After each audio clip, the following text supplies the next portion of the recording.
दोस्तों, स्वागत है आप सभी का आपके अपने YouTube चैनल प्रिया हेल्प ज्ञान यूट्यूब चैनल पर। फ्रेंड्स, आज की वीडियो में बात करेंगे आउटसोर्स संविदा, पीआरडी, ग्राम चौकीदार, आशा दीदी, आंगनवाड़ी वर्कर, ममता दीदी, काफ़ी सारे वर्ग के लिए बहुत अच्छी खुशखबरी है। वेतन बढ़ोतरी को लेकर के बहुत अच्छी जानकारी है। संसद में उनके लिए आवाज़ उठी है। काफ़ी सारे चीज़ों को संसद में क्लियर किया गया है। वेतन बढ़ोतरी की भी बात संसद में छेड़ी गई है। पूरी जानकारी आपको वीडियो के अंदर देखने को मिलेगी। इसके लिए वीडियो में अंत तक अवश्य जुड़े रहें।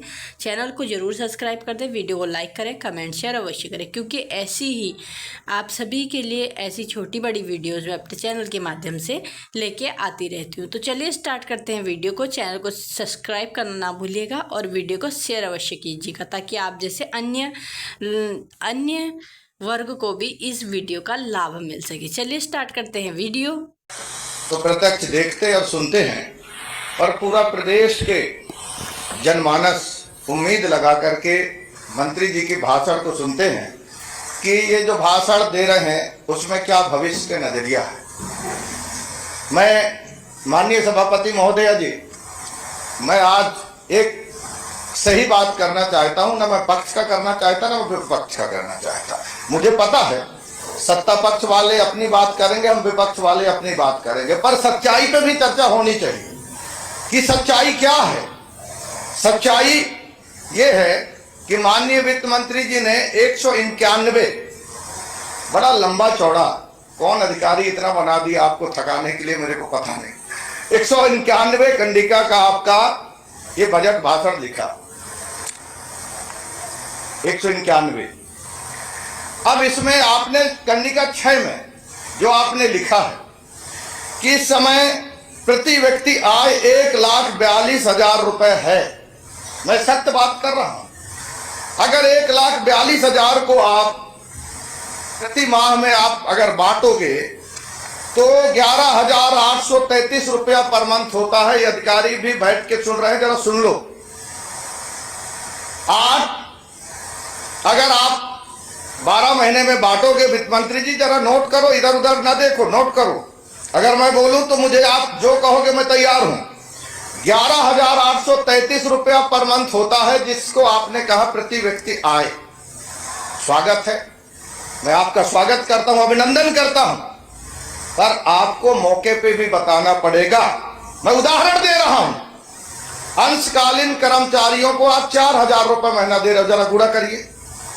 12 चौको 48,000, ये आपके अंशकालीन कर्मचारी जो आपके ऑफिस में भी है। दूसरी तरफ रसोईया जो हमारे बच्चों के लिए भोजन बनाते हैं, उनको भी 4,000 रुपए देते हैं, तो 12 चौको 48,000 ही उनका हुआ। और इसके आगे पेशा मोबिलाइजर जो काम करते हैं, उनको भी आप 4,000 रुपए ही महीना देते हैं। अगर कोई सत्ता पक्ष के विधायक चेतन कश्यप टाइप अपने जेब से दे दे तो स्वागत, दे दो। सहायिका जो है 7,500 रुपए महीना है आंगनवाड़ी सहायिका का, इनका कितना बना? 90,000। और आप कह रहे हैं 1,42,000। ऐसे समय में मुझे दर्द होता है कि सही बात आखिर करे कौन। इसलिए मुझे सभापति महोदय जी, मैं एक घोषणा कर रहा हूं, मैं मिशन सच्चाई लागू कर रहा हूं। सही बात किया जाए, चाहे मुख्यमंत्री हो, चाहे विपक्ष का नेता हो, चाहे आम जनता हो, अधिकारी हो, कर्मचारी हो, कोई हो, सही बात किया जाए। क्योंकि हमारे सनातन धर्म में लिखा है, अश्वमेध सहस्त्रम च सत्यम च तुल्यघृतम, अश्वमेध सहस्त्रादि सत्यमेवातिरिच्यते। भगवान राम ने जो अश्वमेध यज्ञ किया था, उसमें जो पुण्य मिलता है, उस पुण्य से हजारों गुना ज्यादा सत्य बात करने से मिलता है, सत्य बात करने से मिलता है। आपने आज कहा कि हम 2047 तक, मैं मोदी जी का, मैं ईमानदारी से कह रहा हूं, मैं मोदी जी का मूर्ति के तौर पर रख करके पूजा करूंगा, दलगत नीति से ऊपर उठ के उसकी चालीसा पढ़ूंगा। पर 2047 तक अगर आप कहे हैं कि आप 22,35,000 प्रति व्यक्ति आय बढ़ाएंगे, तो इसकी भी गणना मेरे पास है। 22,35,000, इसका मतलब है कि प्रति वर्ष 1 लाख रुपए आय बढ़ना है। 22 वर्ष में, आज 25 है, उसमें 22 जोड़ो तो 47 होता है। प्रति वर्ष 1 लाख रुपए आपका आय बढ़ेगा, मतलब 8,333 रुपए आपको पर मंथ जनरेट करना पड़ेगा। 1 लाख को आप डिवाइड करिए 12 में। फाइनेंस के लोग हैं, जरा आपकी गणित तेज है, अधिकारी बन गए हो, जरा सुन लो। 1 लाख में आप डिवाइड करिए 8,333 रुपए। वित्त मंत्री जी आज से ही कूल डाउन चालू होता है, अगली वित्त बजट आप ही पेश करोगे, मुझे उम्मीद है। तब तक हमें मिलना चाहिए कि आपका 1 लाख जनरेट हो गया, और अगर नहीं होगा तो सच्चाई की जवाब आपको देना पड़ेगा। आप ये मत बोलिए कि इस देश के अंदर सच्चाई की बात करने वाले नहीं हैं। और मोदी जी का 29वां चुनाव है, अभी 4 साल है, आपको प्रतिवर्ष 1 लाख रुपए जनरेट करके दीजिए, हम स्वागत करेंगे दलगत नीति से ऊपर उठ करके। पर आप सही बात करिए, आप सही बात नहीं कर पा रहे हैं। आपके आंकड़े में माननीय वित्त मंत्री जी, मैं बता दूं आपको, 2006-7 में आपकी ही सरकार थी, आपकी कर्जा थी जो 46,455 में आप उस साल लिए थे 4,035 करोड़ का कर्जा। 8-9 में आपने लिए थे 2,118 करोड़ का कर्जा। 9-10 में आपने लिए थे 3,642 करोड़ का कर्जा। 10-11 में आपने लिए थे 1,714 करोड़ का कर्जा। आपने 11-12 में 76 करोड़ का मात्र लिया था, इस बात के लिए धन्यवाद करेंगे। आपने 12-13 में 561 करोड़ का कर्जा लिया, 13-14 में 5,116 करोड़ का कर्जा लिया, और 14-15 में आपने 3,997 करोड़ का कर्जा लिया। 2014-15 तक, जब से मध्य प्रदेश की स्थापना हुई, 21,259 करोड़ का ही कर्जा था। और मोदी जी प्रकट हुए 15-16 में, जय हो मोदी जी, आपसे बड़ा विद्वान कोई नहीं। सीधे सीधे 15-16 में 30,601 करोड़ का कर्जा पहला वर्ष में लेता है मध्य प्रदेश सरकार। 16-17 में 20,668 करोड़ का कर्जा, 17-18 में 29,554 करोड़ का कर्जा, 18-19 में 18,952 करोड़ का कर्जा, 19-20 में 38,456 करोड़ का कर्जा, 20-21 में 50,445 करोड़ का कर्जा, 20-21-22 में 42,088 करोड़ का कर्जा, 22-23 में 35,240 करोड़ का कर्जा, 23-24 में 87,529 करोड़ का कर्जा। ये जो आप बता रहे हो, ये आपको मैं बताना चाहता हूं। 24-25 में 35,000 आपका एक जो करोड़ का कर्जा है।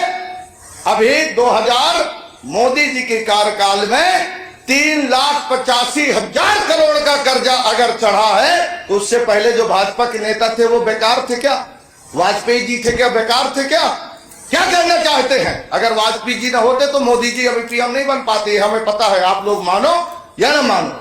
सभापति महोदया जी, मरकाम जी, आपका समय 6 मिनट से ज्यादा हो गया। थोड़ा और अगर दे देंगे तो सही बात कर लेंगे, और नहीं दोगे। वैसे माननीय सभापति महोदय, ईमानदारी बताऊं, मैं बोलने के लिए बिल्कुल तैयार नहीं था। इसलिए नहीं था कि सदन के अंदर जो हम बोलते हैं उसमें आप काम क्या करते हैं। जनता में ये इमेज है कि विधायक सिर्फ फॉर्मेलिटी करने के लिए जाते हैं। मैं आपसे कहना चाहता हूं सभापति महोदय जी कि भले आप हमें 6 मिनट की जगह 6 सेकंड बुलवाओ, पर उसका असर होना चाहिए। असर होना चाहिए जी कि हद में है क्या। पता चल रहा है आप 1-1 घंटे बुलवा रहे हो, उसका असर कुछ नहीं हो रहा है। माननीय वित्त मंत्री जी, मेरे क्षेत्र की एक रोड बजट में आपने छापे थे 3 करोड़ रुपए का पुल रूसा से बरनई में। मैंने अभी प्रश्न लगाया, मैंने पूछा इसका प्राकलन बन गया, तो आपने कहा प्राकलन नहीं बना है। तो आप बजट में छापते का हो? जब 1 साल में आप एक रोड उत्तर में है, अगर आप कहोगे तो मैं आपको दे सकता हूं। आप जो बजट में छापते हैं उसके आधार में काम भी धरातल में हो जाए। मेरे ख्याल से सत्ता पक्ष के हमारे सभी विधायक बहुत प्रसन्न है। मेरे को लगता है कि आपके क्षेत्र में शायद कोई समस्या नहीं है, मैं देखने आऊंगा। सड़कें बन रही है, मैं आऊंगा, पानी की व्यवस्था मिल आपके रही है, यहाँ बिजली आऊंगा, है, पानी आपके यहाँ है। आऊंगा और आपके बजट में आया तो आपकी भी बनेगी। आपके यहाँ आऊंगा और आपको सार्वजनिक सम्मान करूंगा। और अगर नहीं है तो माननीय सभापति महोदय जी, सदन में बोल रहे हो, ध्यान रखना, ओमकार जी, जन सच्चाई चालू हो रहा है। ओमकार जी देवसर विधानसभा में आइएगा। इधर मेरी विधानसभा में आना ओमकार जी।